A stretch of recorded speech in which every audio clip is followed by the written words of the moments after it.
Juner, bienvenido a tu podcast. Si eres una persona que está de acuerdo en que la salud es importante, está interesada en aplicar cambios para mejorar y además apuesta porque este sea el momento, estás en el lugar adecuado. Soy Edgar Barrionuevo, ahora mismo doctorando en nutrición. Fundé mi primer centro de salud integrativa Pure Corpore hace ya más de 10 años y ahora también lidero Ayunízate, la primera academia de habla hispana en el mundo sobre el ayuno como herramienta para potenciar tu salud.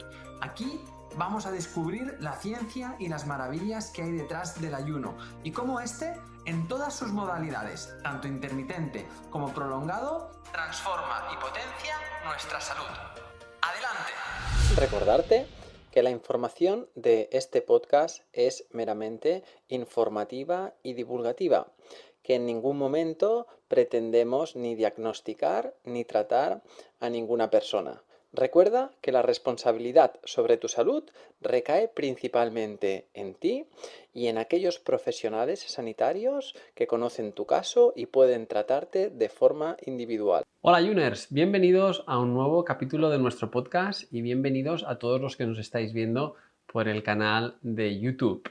Antes de empezar, quiero recordarte que el próximo 29 de agosto iniciamos un reto de ayuno intermitente que va a ser totalmente gratuito y que va a ser un espectáculo porque vamos a conectarnos cada día y os vamos a enviar todo el material necesario para que hagáis una semana de ayuno intermitente bien organizada, con los pasos a pasos, que tengáis muy claro lo que se puede tomar en la fase de ayuno, en la fase de ingesta, que veáis cómo sacarle el máximo provecho y el máximo partido al ayuno intermitente. Y simplemente te voy a dejar aquí en la descripción de este capítulo, de este episodio, te voy a dejar el link para que puedas coger plaza, te apuntes, porque será solo a través de la gente que os apuntéis, donde haremos pues, las sesiones en directo, las conexiones conmigo y con todo mi equipo para las dudas y que disfrutaremos mucho estos días. ¿Vale? Así que espero verte ahí con, ¿no?, el 29 de agosto, final ya de las vacaciones, casi para todo el mundo, a empezar el septiembre con las pilas cargadas. Bien, hoy, en el podcast de hoy, vamos a hablar de un tema que siempre me gusta profundizar e ir un poquito más allá, que habla sobre cómo nuestro hígado es responsable de conservar la salud en nuestro cuerpo. Todos sabemos que el hígado es un órgano muy importante, pero a veces nos falta saber cómo procesa muchas de las acciones.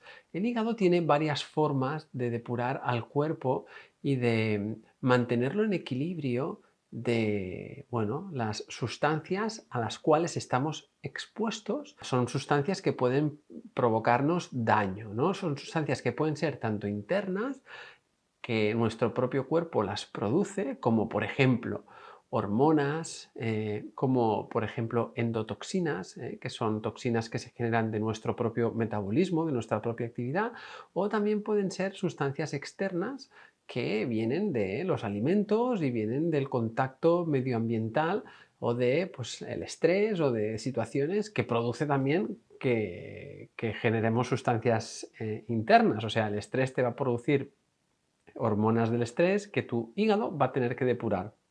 Bien, principalmente esta función se llama metilación. La metilación no deja de ser un proceso bioquímico mediante el cual tu hígado lo que hace es añadir un grupo metilo, eso es química, un grupo metilo a una de estas sustancias para poder ser eliminadas del cuerpo. Entonces, cuando esta sustancia ha cogido este grupo metilo, ¿no?, o por ejemplo la metionina, ¿no?, que es uno de los principales aminoácidos de donde sacamos pues, estos grupos metilos, esta sustancia además sigue en otras rutas que son muy importantes para la conservación de la salud. Una vez una sustancia ha liberado su grupo metilo, ¿vale?, esta sustancia se convierte en otra que se llama S-adenosil-metionina. Esta sustancia se convierte en la S-adenosil-homocisteína y después se convierte esta sustancia en homocisteína. Es donde quiero llegar. El ciclo de la homocisteína es muy importante para el organismo. La homocisteína, si está elevada, si está a más de un valor entre 6 y 9, puede estar diciéndonos que estamos en un contorno de inflamación importante y que además podemos concurrir en riesgos cardiovasculares, porque la homocisteína es una sustancia que puede dañar a nuestras paredes vasculares, y ahí es donde este daño, ¿quién va a ir a reparar ese daño después? El colesterol, y se pueden generar las placas de ateroma, ¿vale? Pero bueno, la homocisteína es muy importante para poder metilar si está en su buen correcto, y por eso se tiene que reciclar. Para ello es necesario que el cuerpo, nuestro organismo, una vez hemos utilizado ese grupo metilo que lo hemos sacado de la metionina, a través de unas sustancias como por ejemplo la vitamina B12 o la vitamina B9, que son sustratos esenciales para lo que es el circuito, ¿no?, de la homocisteína, esta sustancia, esta homocisteína, se recicla otra vez y volvemos otra vez a tener metionina para poder escoger grupos metilos y poder ir metilando esas sustancias tóxicas que, si se quedan en nuestro cuerpo y no se metilan, nos van a generar muchos daños. ¿Vale? Así que una pista para saber si nuestro hígado puede estar funcionando bien, el circuito de la metilación, es cómo está la homocisteína, cómo tienes los valores de homocisteína en sangre, que lo ideal, como te estoy diciendo, es que los tengas entre 6 y 9. Puedes consultar y mirar en tus analíticas y ver cómo están. Bien, a partir de ahí, ¿qué sabemos? Pues sabemos que la metilación es muy importante para degradar hormonas sexuales, sobre todo estrógenos. Por eso, mujeres en ciclo menstrual que presentan síntomas de tener estrógenos altos, ¿cuáles son estos síntomas? Pensar que los estrógenos altos pueden darnos sensación de tener un síndrome premenstrual muy agravado, con bastante dolor en la zona ovárica, dolor en la zona endometrial, endometriosis, podemos tener mamas fibroquísticas, también alteraciones del estado de ánimo bastante, ¿no?, pronunciadas, sobre todo durante los días previos a la menstruación, que al haber una caída fuerte de los estrógenos no son bien depurados. Además, si no metilamos bien la ruta, los estrógenos se convierten en un tipo de estrógeno que es más agresivo, donde va a generar una situación al final proinflamatoria bastante importante. Además, la metilación, hemos dicho que ayuda a degradar las hormonas del estrés, las catecolaminas, como el cortisol, como la adrenalina, como la noradrenalina y otros neurotransmisores relacionados con el estado de ánimo. El estrés te va a afectar más por no tener en tu hígado una buena capacidad de metilación, que te he explicado el circuito, ¿no?, a través de la metionina y un buen reciclaje de esa homocisteína. Y de ahí nos aseguramos una buena metilación, donde vitaminas del grupo B, que a veces cuando intuimos que no se metila bien, las podemos incorporar a través de suplementos ya metiladas y vamos a ayudar mucho, ¿vale? O podemos también incorporar el SAMe, que era la S-adenosilmetionina, que es una sustancia que ayuda también a una fase de la metilación. Bien, hemos dicho hormonas, tanto estrógenos sobre todo como hormonas del estrés, pero también la metilación es la principal vía de degradación de la histamina. La histamina es una sustancia que cuando es importante, todo es importante en el organismo, pero lo que hace la histamina es que participa en procesos de modulación de la inflamación, en procesos de la digestión, en procesos de permeabilidad, de la permeabilidad tanto vascular como a nivel intestinal, y también en procesos de estado de concentración, ¿no?, de ánimo, incluso nos puede llegar a perjudicar en procesos del sueño. Así que Si una vez más no tenemos bien una buena metilación, podemos tener síntomas de que cuando la histamina está alta en mi cuerpo, o bien porque tomo alimentos ricos en histamina, como por ejemplo, ¿no?, los pescados azules, las conservas, los mariscos, los embutidos, la yema del huevo, algunos más, ahora los repasaremos, puedo tener un exceso de histamina, que la metilación no está degradando bien. Hay una parte de la histamina que también se degrada a través del sistema o de la enzima DAO, que está más presente en nuestro sistema digestivo, pero es muy importante esta función hepática, esta metilación, para degradar bien la histamina. Si la histamina se acumula, pues la modulación de la inflamación puede estar desequilibrada, con lo que me inflamo más, me enrojezco más problemas digestivos, más problemas de concentración, problemas de permeabilidad intestinal. Puede ser que al haber un exceso de histamina, porque estoy comiendo más histamina, incluso se me enrojezca la piel. Cuando aumento la histamina en mi cuerpo a través, por ejemplo, de la actividad física, que se aumenta, son personas que de repente se ponen muy rojas, ¿vale? Y si tomo algo como vino o como, ¿no?, café, cosas que llevan histamina, pues también me afectan el sistema digestivo, me duele la cabeza, tengo más tendencia a todas estas situaciones y todas estas patologías. Así que es muy interesante ver la diferencia que hay en una persona que tiene una buena metilación o en una persona que tiene una metilación más lenta. Es decir, vamos a ver dos extremos para que podáis, y esto os ayude a identificaros, ver dónde os veis más vosotros, y estos extremos nos pueden dar una información de cuál es mi tipo de metilación. Así que nos podemos encontrar prácticamente dos extremos: personas que tienen una metilación rápida y personas que tienen una metilación lenta. Estos últimos, evidentemente, la degradación va a ser mucho más pausada de tanto las hormonas como las toxinas y demás. Porque la metilación el hígado tiene como dos fases de depurar las sustancias que deben ser eliminadas del cuerpo, que ya sean hormonas, toxinas, histamina, etcétera, etcétera.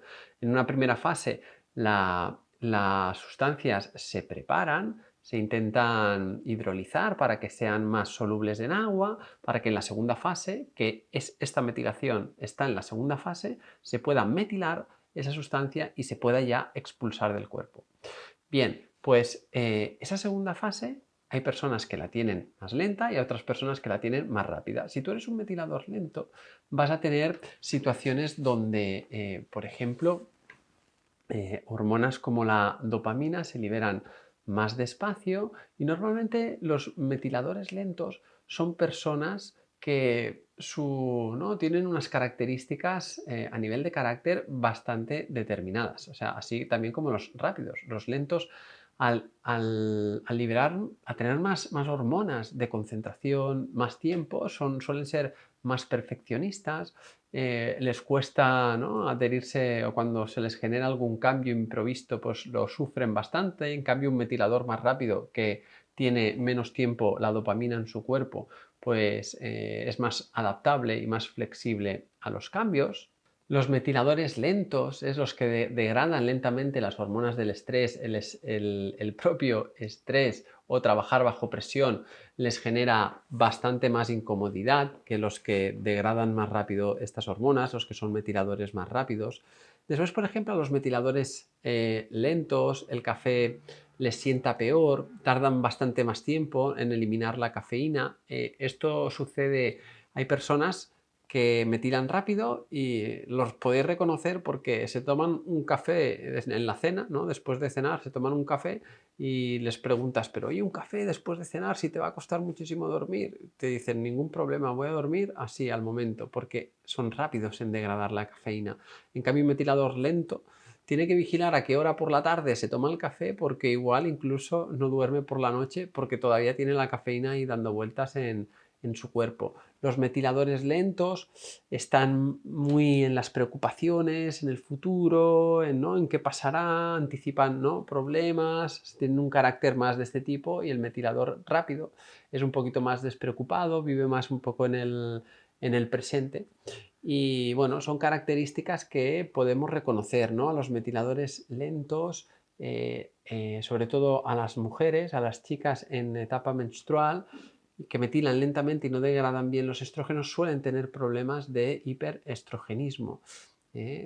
Mamás, cuando va a venir la menstruación, ¿no? Dolor en el pecho, ¿no? En la zona pues, de todo el órgano sexual, dolor lumbar, apetencia por lo dulce, ¿no? Estar más sensibles, carácter es más montaña rusa y debido a esto, ¿no? Menos concentradas, insomnio, todo esto es cuando los estrógenos no se degradan bien, que principalmente, como os estoy diciendo, se degradan por la metilación del hígado. Y otro factor muy importante es la degradación de la histamina. La histamina, cuando no se degrada bien, nos da picores, migrañas, dolores articulares, dolores musculares, rinitis, ¿no? Exceso de mucosidad. La presión arterial suele estar baja en personas que degradan mal la histamina, colon irritable, permeabilidad intestinal, molestias digestivas. Todo esto puede ser, ¿no? Piel seca, piel atópica, dermatitis, es muy común con una mala degradación de la histamina. A través de los alimentos, la histamina proviene sobre todo de alimentos fermentados, si no lo hemos dicho antes, fermentados lácticos como el kéfir, como el yogur, como los quesos, también otro tipo de alimentos fermentados como el miso, el tempeh, la salsa de soja. Las conservas llevan bastante histamina, el pescado azul, el marisco lleva mucha histamina, las solanáceas, como por ejemplo el pimiento, la berenjena, también las espinacas llevan histamina, los cacahuetes, la yema del huevo es un alimento muy rico en histamina y las personas que no tienen un buen proceso de degradación de la histamina, acordaros que puede ser vía digestiva, la eliminación con la DAO, pero también vía hepática a través de la EMTF, que es una enzima que degrada la histamina por vía de metilación. Y es clave que si aprendemos, si enseñamos a nuestro hígado a acelerar esta patología o esta disfunción, nos va a ayudar muchísimo porque el problema de la histamina amarga mucho la vida a la gente, ¿no? Y no acaban de detectar cuál es el problema. Y a veces tener que hacer una dieta muy baja en histamina es complicado. Es complicado porque es muy restrictiva y hay que quitar muchos alimentos. En primer paso es muy importante, pero además ahora te voy a explicar cómo podemos ayudar a degradar o a mejorar la metilación hepática. Bien, en primer lugar, vamos a añadir alimentos que sean ricos en vitamina B12, porque la B12 es uno de los nutrientes claves en el circuito del reciclaje de la homocisteína para ir generando metionina y ir generando grupos metilos para poder metilar las sustancias tóxicas, ¿vale? Entonces, ¿dónde encontramos B12? Pues en los cereales integrales, en el pescado, en la carne, en los huevos, en los lácteos, en diferentes alimentos, sobre todo de origen animal. Después también B9, ácido fólico, que la encontramos pues en la remolacha, en el brócoli, en las legumbres. También es estos alimentos de origen animal que he comentado antes, son ricos en ácido fólico, que es lo mismo que decir vitamina B9. Bien, como habéis visto, estos alimentos, muchos de ellos son ricos en histamina y puedes decir, vale, Edgar, pero yo es que a mí la histamina me está afectando y si tomo esto me va a afectar. Entonces quizás eres candidato o candidata a tomar un suplemento de estas vitaminas, pero que sean metiladas. Que ya sean metiladas para facilitarle el trabajo del circuito, ¿no? Al reciclaje de la homocisteína del hígado, que se hace en el hígado. Y después, alimentos con metionina, lo mismo. Si no los puedo tomar, los suplemento. En general, alimentos o suplementos del grupo de las vitaminas del grupo B. O si no, la S-adenosilmetionina, que también es una sustancia que está dentro del circuito del reciclaje de la homocisteína, que aparte de esa vitamina B12 y esa vitamina B9 es importante para realizarse. Ahora, además, también vas a tener en cuenta que pueden haber factores en tu estilo de vida, en tu alimentación y en tu digestión que puedan estar afectando, porque como ves, la vitamina B12 es una vitamina muy importante en todo este proceso y para ello es necesario absorberse bien, es necesario que tu estómago produzca unos buenos niveles de ácido clorhídrico y es necesario también que se produzca el factor intrínseco que va a ayudar a que esta vitamina se pueda absorber y pueda ser utilizada por nuestro hígado. Malos hábitos como un exceso de alcohol, el exceso de medicación a nivel de protector gástrico, una hipocloridria producida pues, por llevar una mala dieta durante mucho tiempo, por estrés, por otras disfunciones, va a afectar a la metilación de nuestro hígado porque le está robando, vamos a estar robando la manera en la que el cuerpo puede absorber uno de los ingredientes principales y protagonistas de la metilación. También puede estar pasando que haya una disbiosis intestinal por malos hábitos, por estrés, por patología intestinal, etcétera, etcétera, que nos esté mermando nuestra población, sobre todo de Lactobacillus y Acidophilus, ¿vale? De estos dos grandes grupos, que son también importantes porque en sus fermentaciones pueden ayudarnos a producir más vitamina B12. Así que en ese sentido también revisaremos cómo es nuestra salud intestinal y haremos un equipo entre la función de todo nuestro sistema digestivo y también nuestro hígado para ayudarle a que tengamos una excelentísima metilación. Bueno, creo que hemos hablado de bastantes cosas, algunos nombres técnicos. Por favor, me gustaría saber si os interesan estos tipos de contenido, si se puede seguir. Me interesa, ¿no?, saber si son muy técnicos o por otro lado, pues lo agradecéis y yo intento explicarlo de la forma más sencilla posible porque es importante que cada vez aprendamos más de cómo funciona nuestro cuerpo. Recordar que el día 29 empezamos el reto del ayuno intermitente durante una semana con directos, con toda la información que necesitáis que os vamos a enviar, con el paso a paso, con manuales, con plantillas, con clases, con mucho contenido. Durante una semana vas a aprender a hacer el ayuno intermitente sin cometer ningún error que ya te va a quedar para el resto de tu vida. Aquí te voy a dejar abajo el enlace para que puedas apuntarte a esta semana y que es totalmente gratis, ¿vale? Totalmente gratis. Venga, pues oye, un saludo muy grande y nos vemos en la próxima. Cada domingo estaré contigo de nuevo para ofrecerte un nuevo capítulo de nuestro podcast Ayuners. Si quieres apoyar este podcast y ayudarnos a crear más contenido como este, nos ayudaría muchísimo que nos dejes una reseña de 5 estrellas en iTunes, Spotify, iVoox o donde quiera que nos escuches.